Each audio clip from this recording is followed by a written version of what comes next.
So there were so many instances where DN sat exactly where I'm sitting right here, and I sat in that chair that you're sitting right now, um, where we had a serious discussion about just the amount of money that we're bleeding while working on this game, and how if we don't finish the game in a month, we're just gonna not be able to survive anymore as a company.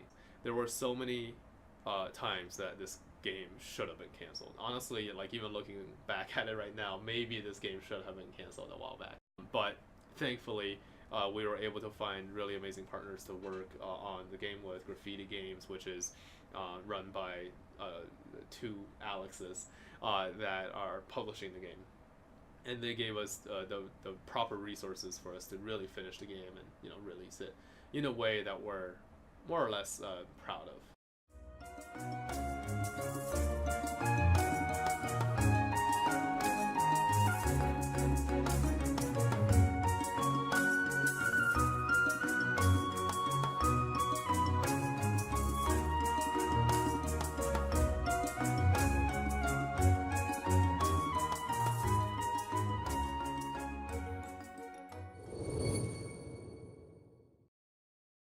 So we looked at games like Super Meat Boy and Dust Force and M Plus, and thought that those had really strong foundations as precision platformers.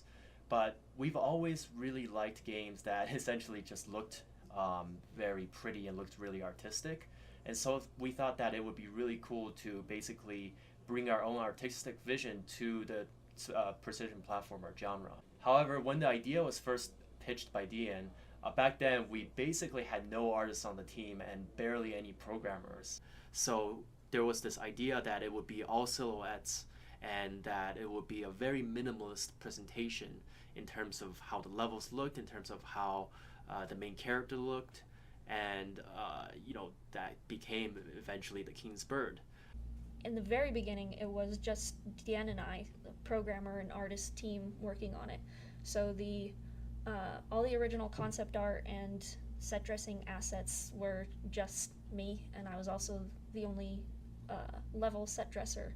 So it always actually started off as a back burner project, and then as we started finding more projects to work on, more collaborations, more partners, more opportunities, and as the studio grew and we started getting all these talented artists and programmers, we realized that we could actually start bringing the King's Bird out of the back burner and continue to maintain that strong minimalist artistic vision while at the same time being able to refine it.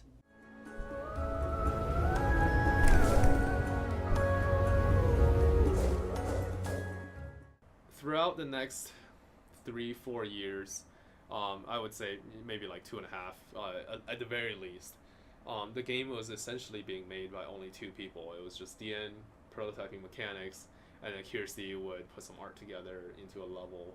We'd show the build to PAX or E3 or whatever at a convention.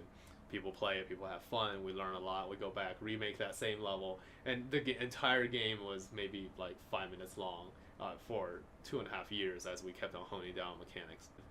And it really wasn't until I would say about a year ago when we're like, okay, we really need to release this game.